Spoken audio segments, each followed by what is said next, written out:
इसी बीच लखनऊ से बड़ी खबर आपको बता दें, बीएसपी ने जारी की स्टार प्रचारकों की सूची। बीएसपी ने कुल 18 स्टार प्रचारकों की सूची जारी की है। बीएसपी अध्यक्ष मायावती, आनंद कुमार स्टार प्रचारक, सतीश चंद्र मिश्रा, नकुल दुबे भी सूची में शामिल हैं। मुनकाद अली, शमसुद्दीन राइन भी स्टार प्रचारक में शामिल हैं। सतपाल पीपला, गोरेलाल जाटव बीएसपी के स्टार प्रचारक बने हुए हैं। सपा ने कल ही जारी की थी 30 स्टार प्रचारकों की सूची। बीजेपी ने भी जारी की है 30 स्टार प्रचारकों की सूची। तो आपको बताते चले कि बीजेपी, बीएसपी और एसपी तीनों की ओर से ही स्टार प्रचारकों की सूची जो है वो चुनाव आयोग के समक्ष रख दी गई है। आपको बताते चले कि बीएसपी की ओर से जो ये सूची रखी गई, इसमें कई लोगों को शामिल किया गया है, जैसे कि खुद मायावती स्टार प्रचारक में शामिल हैं। वो लोगों के बीच जाकर जनता से अपील करेंगे बीएसपी के पक्ष में वोट डालने के लिए। आनंद कुमार स्टार प्रचारक हैं। सतीश चंद्र मिश्रा, नकुल दुबे, मुनकाद अली, शमसुद्दीन राइन, सतपाल पीपला, गोरेलाल जाटव बीएसपी के स्टार प्रचारक में शामिल हैं। सपा ने कल ही जारी की थी 30 स्टार प्रचारकों की सूची, तो वहीं बीजेपी ने भी जारी की है 30 स्टार प्रचारकों की सूची। चुनाव आयोग की ओर से मोहर लग चुका है स्टार प्रचारकों की सूची पर। बीएसपी ने जहां एक तरफ कांग्रेस पर निशाना साधते हुए कहा है कि जनता कांग्रेस के पक्ष में वोट करके अपना मत जो है, अपना जो वोट है वो खराब ना करे, बल्कि बीएसपी के पक्ष में वोट डालें और पूर्ण बहुमत के साथ राज्य में बीएसपी की सरकार बनाएं। आपको बताते चलें कि इसी को ध्यान में रखते हुए स्टार प्रचारकों की सूची बीएसपी की ओर से साझा कर दी गई है, जिसमें कई कद्दावर नेता जो हैं बीएसपी के वो शामिल हैं, जो जनता के बीच जाएंगे और साथ ही जनता के बीच जाकर वोट मांगेंगे।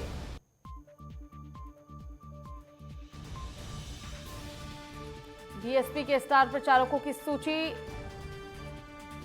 सूची जारी कर दी गई है। आपको बताते चलें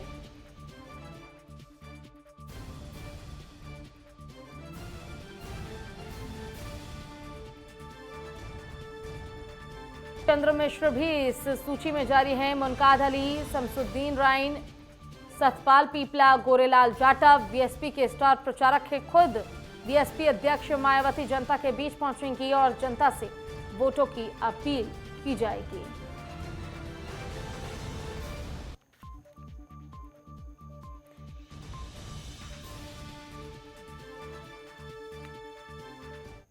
चलिए, ज्यादा जानकारी के साथ हमारे संवाददाता प्रदीप आनंद श्रीवास्तव इसी खबर पर लाइव जुड़ चुके हैं। प्रदीप, सबसे पहले तो आपसे जानना चाहेंगे, 30 स्टार प्रचारकों की सूची है बीएसपी की ओर से वो जारी कर दी गई है। कई बड़े बड़े कद्दावर नेताओं के नाम इसमें शामिल हैं। जी देखिए पूजा, अगर बात करें तो निश्चित रूप से मायावती ने अपनी जो स्ट्रेटेजी है उसको शुरू से प्लान करके जो है सारा काम किया है। अगर हम देखें तो पिछले विधानसभा चुनाव में भी मायावती ने बहुत ही जो है सहिष्णुतापूर्वक जो है काम किया, और उसी के मद्देनज़र हम देख सकते हैं कि बहुजन समाज पार्टी ने जिस तरह से अपनी सूची जारी की है उसमें सबसे बड़ा एक नाम है नकुल दुबे का। नकुल दुबे, तमाम ऐसी अटकलें लगाई जा रही थी कि नकुल दुबे जो है बहुजन समाज पार्टी छोड़ेंगे और समाजवादी पार्टी अब बीजेपी का दामन थामेंगे, लेकिन नकुल दुबे शुरू से मायावती के साथ बने रह गए और उनको स्टार प्रचारक के रूप में जगह भी मिली है। उसके बाद अगर बात करें तो सतीश चंद्र मिश्रा खुद इनके स्टार प्रचारक हैं और पार्टी के महासचिव हैं। इसके अलावा एक जो और बेहतर बड़ा नाम आ रहा है वो है आनंद कुमार का, जो कि मायावती के जो है भांजे हैं, मायावती के माफ कीजिएगा मायावती के भतीजे हैं, मायावती के भाई के लड़के हैं। तो आनंद कुमार को भी इस बार जो है राजनीतिक स्तर से, पिछली बार भी इनको उतारा गया था लेकिन ठीक ठाक जो है कंडीशन नहीं थी, लेकिन इस बार उनको स्टार प्रचारक के रूप में उतारा गया है। दूसरा नंबर उनका, मतलब जो लिस्ट आई उसमें दूसरे नंबर के नेता हैं। तो कहीं ना कहीं से बहुजन समाज पार्टी ने जातिगत नेताओं का भी ख्याल रखा है। उसमें अगर हम बात करें, जाट को भी जोड़ा है, मुस्लिम को भी जोड़ा है, इसके अलावा पिछड़े को भी जोड़ा है, अगड़े को भी जोड़ा है। तो स्टार प्रचारकों की ये लिस्ट है। हालांकि Mayawati door to door campaigning करेंगे कि नहीं अभी ये स्पष्ट नहीं हो पाया, लेकिन उनके अलावा जितने लोगों का नाम है वो लोग करीब करीब सभी लोग फील्ड में उतर चुके हैं, मैदान में उतर चुके हैं। बिल्कुल, देखिए अभी बीएसपी की जो अध्यक्ष है मायावती, उनकी ओर से एक ट्वीट किया गया प्रदीप, जिसमें उन्होंने लिखा था कि कांग्रेस मात्र भर एक वोट काटने वाली पार्टी है, ऐसे में अपने मत का जो वेस्टेज है वो वेस्ट ना करे, अपने मत को, अपने वोट को वेस्ट ना करे। ऐसे में अगर हम बीएसपी की बात करें तो मायावती ने साफ इनकार कर दिया कि वो चुनावी मैदान में नहीं आएंगी, बल्कि वो चुनाव लड़ने की बजाय चुनाव लड़वाने में ज्यादा विश्वास रखती हैं। ऐसे में क्या समझे, बीएसपी की स्थिति जो है मायावती के चुनाव न लड़ने से कमजोर हो जाएगी और कहीं ना कहीं बीएसपी की भी स्थिति मैदान में यही रहेगी कि वो भी वोट ही काटेगी पार्टियों के।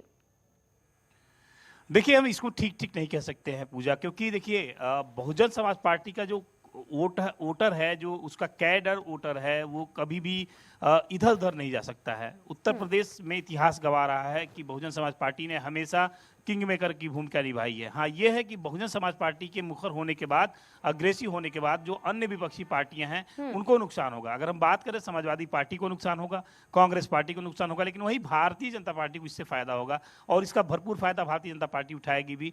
लेकिन अगर मायावती सीधे सीधे फील्ड में आती है और अगर लड़ाई में शामिल होती हैं तो निश्चित रूप से मायावती के पार्टी को भी अच्छा खासा समर्थन उत्तर प्रदेश में मिल सकता है। हालांकि उत्तर प्रदेश में इस समय बहुजन समाज पार्टी जो है वो अपनी जमीन तलाश रही है। जिस तरह कांग्रेस है उसी तरह बहुजन समाज पार्टी की स्थिति हो गई है।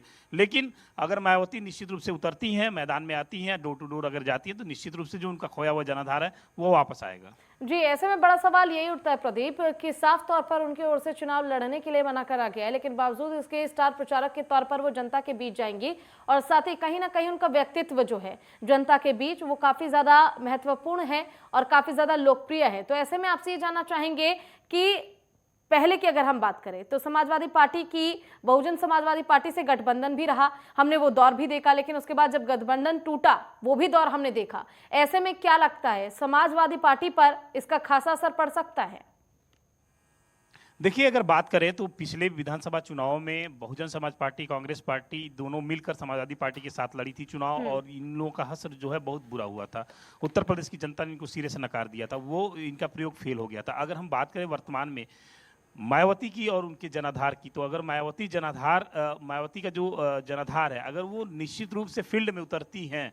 देखिए, मायावती फील्ड में बहुत कम उतरती है। मायावती ज़्यादातर जो है मीडिया के माध्यम से, वर्चुअली वो शुरू से जुड़ी रही हैं लोगों से। जब से उनका स्वास्थ्य खराब हुआ तब से वो फील्ड में बहुत कम उतरती हैं। बड़ी इक्का दुक्का बड़ी जो रैलियाँ होती हैं उसको संबोधित करती हैं। तो अगर मायावती फील्ड में आती हैं तो जनाधार थोड़ा सा बढ़ सकता है, लेकिन उससे फायदा न बहुजन समाज पार्टी को होने वाला है, ना ही समाजवादी पार्टी को, ना ही कांग्रेस को। उसका सिर्फ फायदा बीजेपी को होगा, क्योंकि कहीं ना कहीं से जो बीएसपी के वोटर हैं वो पिछली बार भी टूटे थे, तो बीजेपी को वोट उन्होंने किया था। दलितों का वोट बीजेपी को बहुत अच्छा पोल हुआ था, और अगर इस बार भी दलित का जो वोट अगर बढ़ता नहीं है तो निश्चित रूप से ये जो फायदा भी है, ये एडवांटेज जो है वो बीजेपी उठाएगी, बीजेपी को ये वोट पोल होगा।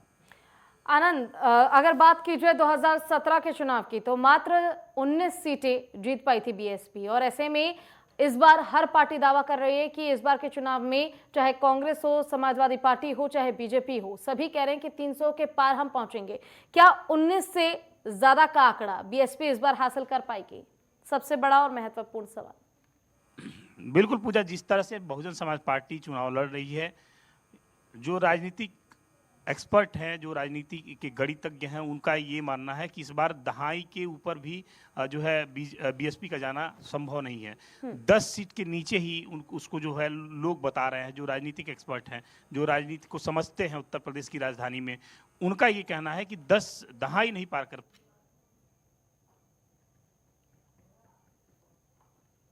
चलिए प्रदीप, तो जिस तरह से आप लगातार हमें अपडेट दे रहे हैं कि स्टार प्रचारकों की सूची जारी कर दी गई है, 30 ऐसे इसमें नाम शामिल हैं, जिसमें कि आनंद कुमार भी एक नाम शामिल हैं, जिन्हें सीधे तौर पर ये मौका दिया जा रहा है इस बार जनता के बीच आने का और साथ ही जनता से समर्थन पाने का कि आखिर मजबूती के साथ जनता के बीच कैसे बीएसपी को एक बार फिर से वापस लाया जा सके।